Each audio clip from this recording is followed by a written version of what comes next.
Hello and welcome to the Virginia International Raceway.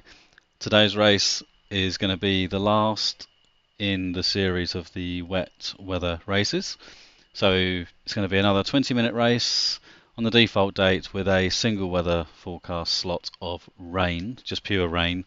No more than that because otherwise you then get puddles and it interrupts learning of technique and stuff. So got a standing start, no pit stops, and a heavy rubbered circuit just to try and make that racing line a little bit more challenging.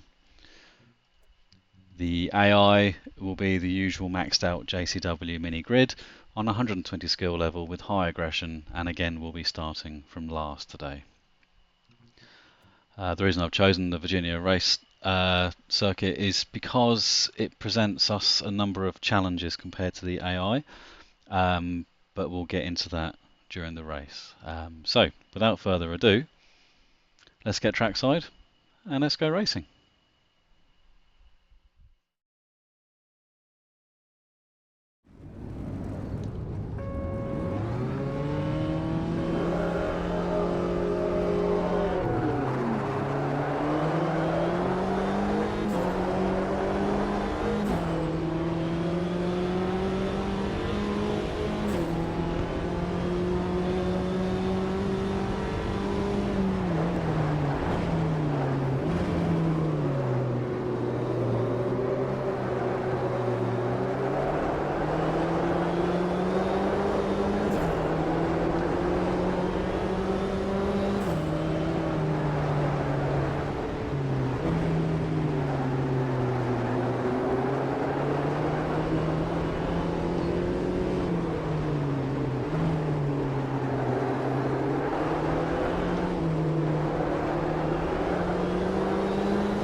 A little bit forceful there on Watson, but it kind of,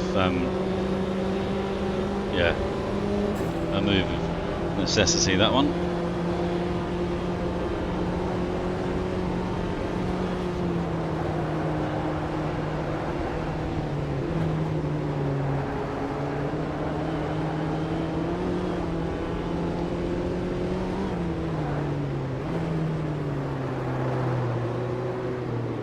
That's not going to work, Andrew. Don't even think about it.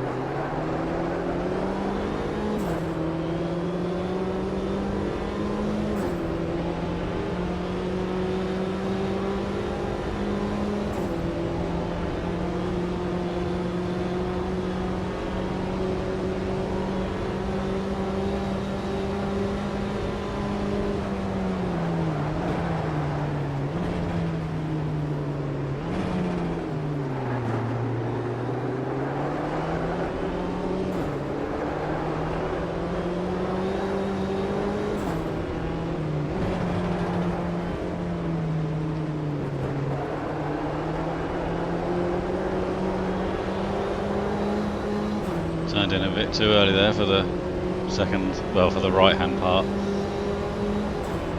Just couldn't quite pick out my markers.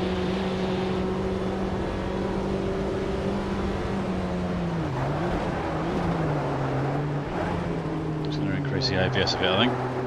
Felt like it was just going a little bit too far.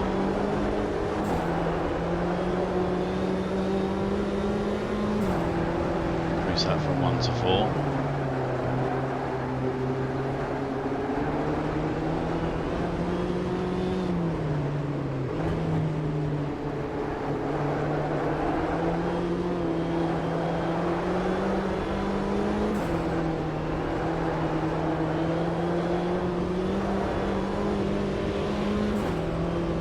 They're very good.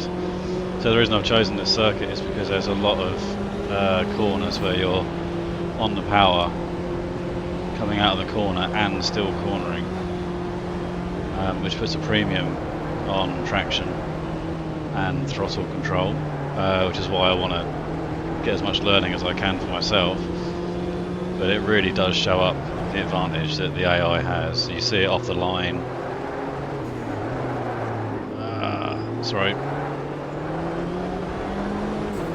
Yeah. Sorry, Low, that was a little bit foolish of me. If I could give you a flash of the lights, I would. Yeah, so it really does show up the advantages that the AI has on just forward traction.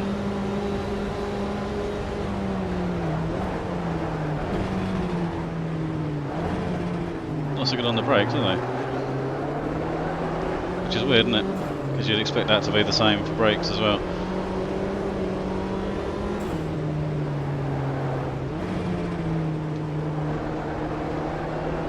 There you go, watch this. See ya. Can't match it.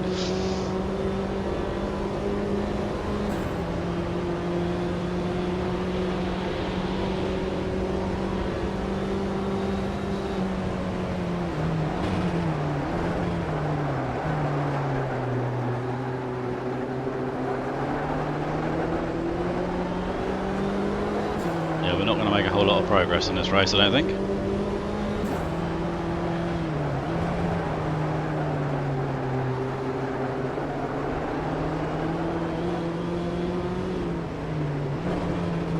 We might scrape a top 10.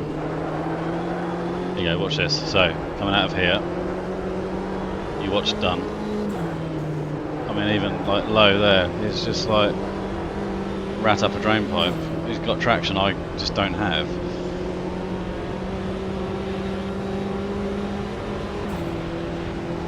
Now we've got a massive gap. Yeah, and it catches you out as well. So like I would never have normally have squeezed low like I did then. But it's just no way he should have ever been in that situation in the first place. I was just not expecting him to be there.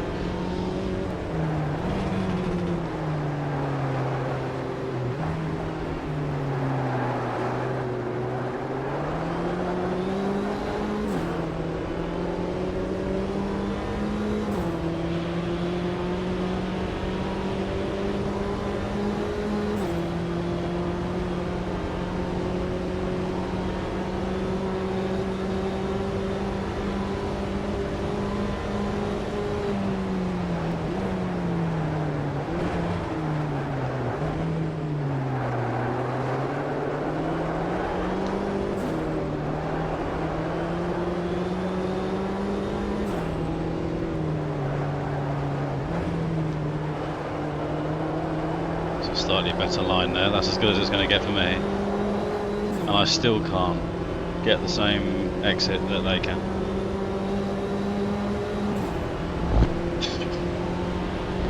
Excuse me. But on the brakes are very good.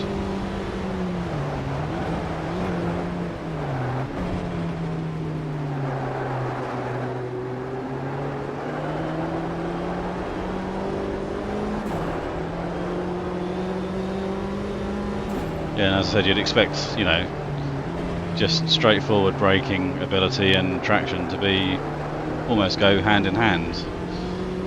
If you got an advantage in one, you'd expect an advantage in the other.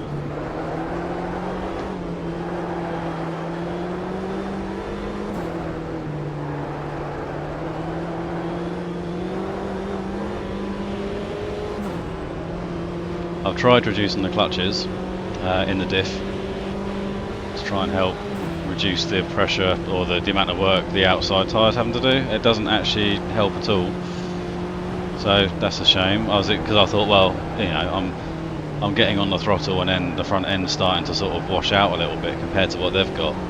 But it's, yeah, reducing the clutches didn't help at all. Didn't hinder either, but it didn't help.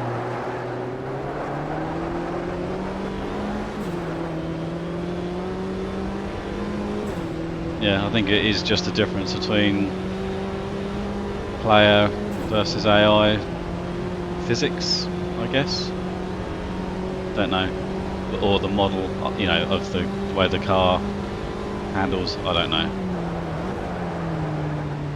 Don't know enough about it to really make an informed comment on that. But all I know is that visually, it is obvious that there is a difference.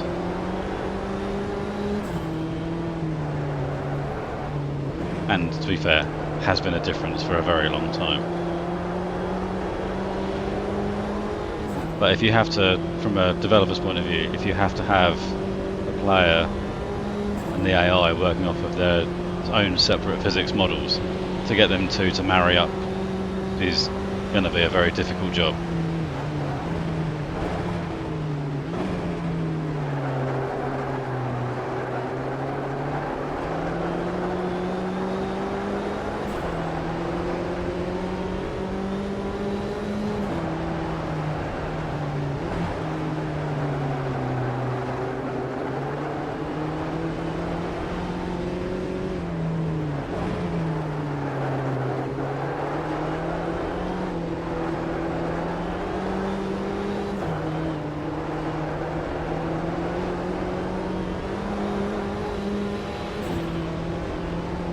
Might even struggle to get a top 10 out of this.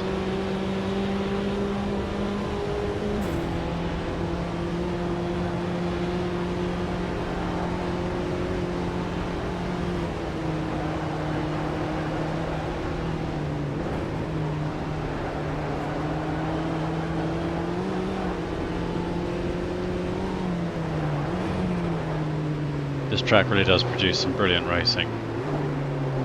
And the long version is very good as well. I really should make a visit there as well. So the long version, when you get halfway up this straight, there's a hairpin right that then brings you back on yourself. It's difficult to see in these conditions, but there's another infield loop in there, and it's sort of like a little mini Nürburgring. It's really, really good. I really should go there, show you that.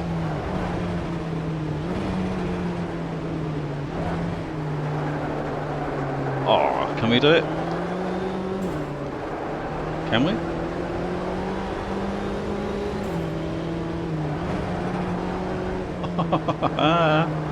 Awesome. I didn't expect that to work out like that.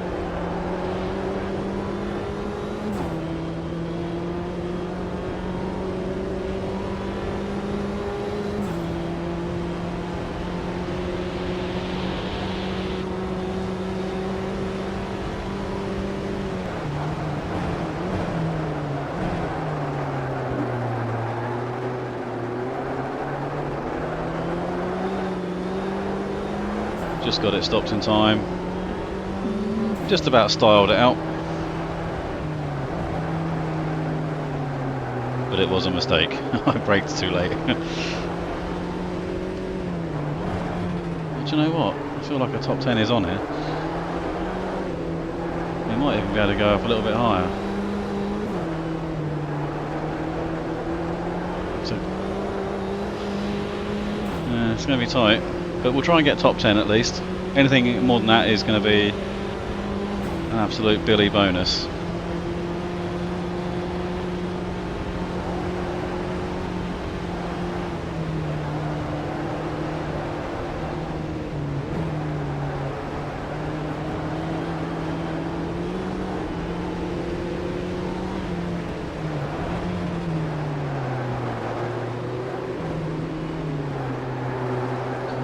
See, overtaking into that second part of the double, right, it doesn't really work out that well for you.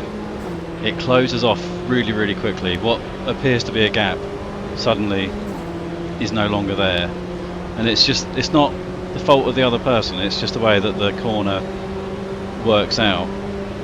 Yeah, so if you can, it's probably generally a place to avoid an overtaking manoeuvre if you can. If you can get it done getting it done in the first half of the corner, you know, the first right is fine. Get a good exit out of the fourth gear right, and you're laughing. But I'm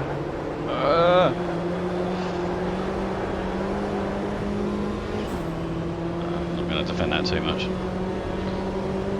Oh, that might have just scuppered our top 10.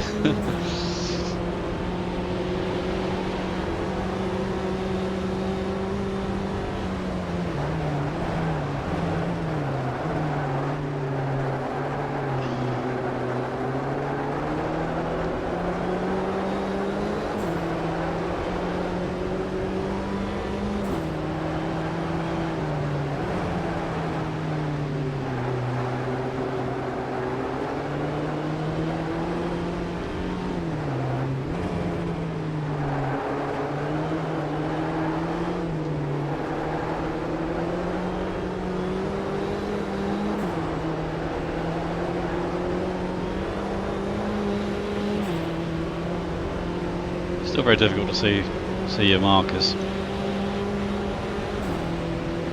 I'm sort of getting used to that now. All this wet weather driving I've been doing of recent times has got me a lot more comfortable with it.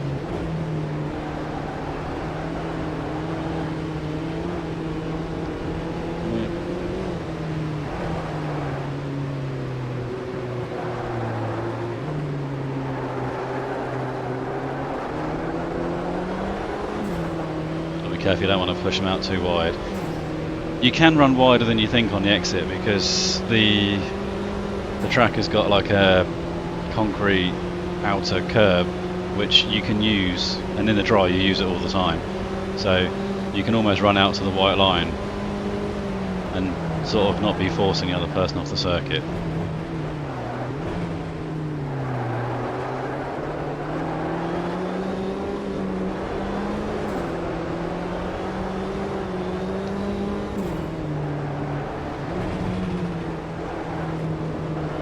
Too much curb, come on. No, I'm going to defend that one though. Go the long way, mate. This is for my golden 10th place, so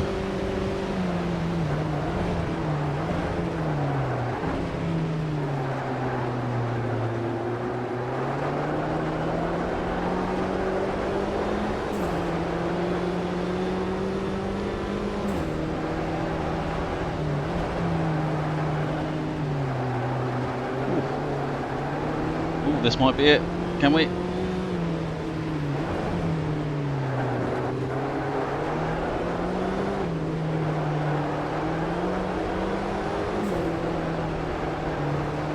Just. Right, who's next? Bailey. Right. Got 4 minutes. Let's go catch, try, and catch Bailey.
It's very difficult to get the front end to hook up there. I've struggled the last couple of laps. That lap wasn't too bad, but because you're dropping downhill and you're landing, it's the front end really, the outer front tyre really struggles.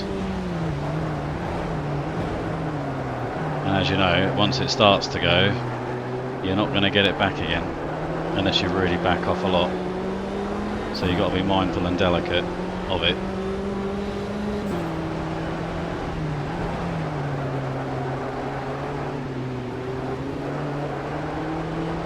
Give it a go.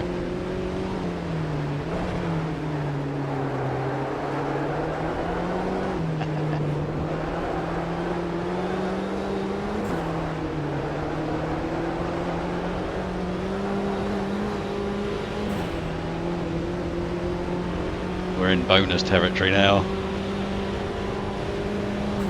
Awesome.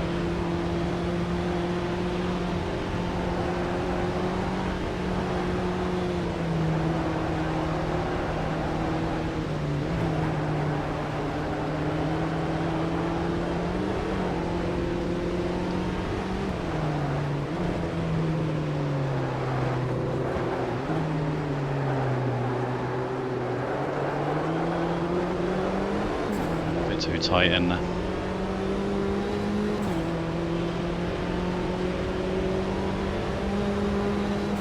Yeah, that traction situation there looks worse than it should have done. I was a bit tight on the first apex of the first right, and then that compromised my second apex as well. Ugh. What are you lot doing?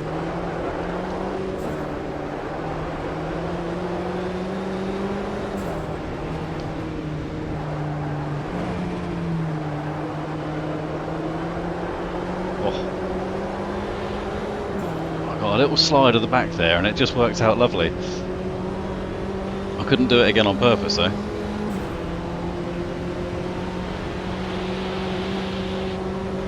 Might have him here.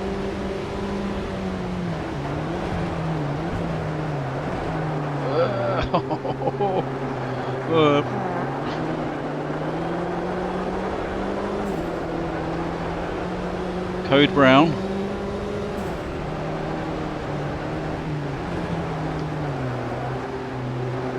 It's a bit cheeky, but it is the last lap.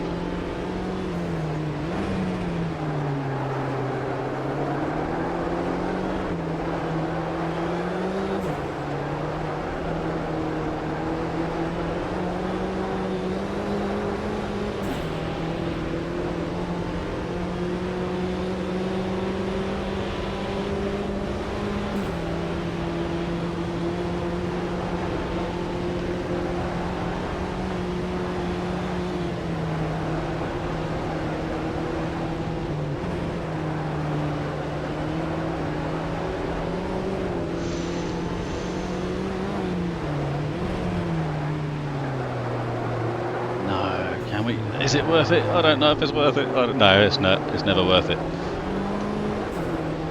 Right. 5th. Ah.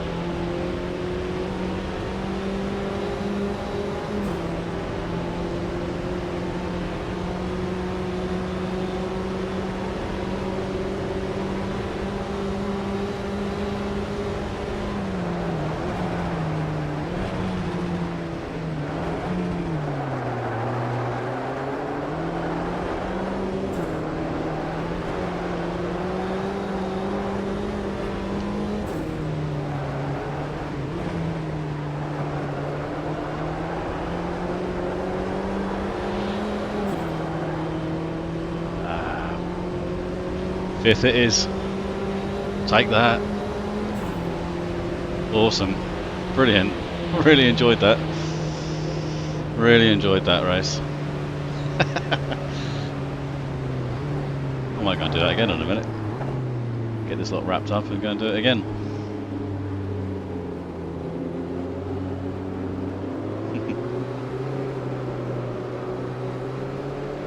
Very cool. Right, let's skip that cool down lap. So where are we? So we're only 3 seconds off the lead in the end. Oh, that's not bad, is it? So we had a 207.8, best was a 207.7, 6, 208.1, 207.1, 207.1. Crikey, that's going some. Yeah. So yeah, that was good. Let's get into the replay, shall we?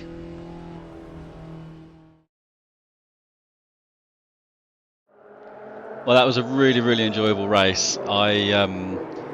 I wish it could have lasted longer. I think that if I'd have started a bit higher up, maybe we'd have had a slightly more interesting race at the front of the field. But even so, the tyre wear was good enough that we could easily do a 40-minute race and a full tank of fuel. So really an ideal circuit to do more of an endurance race.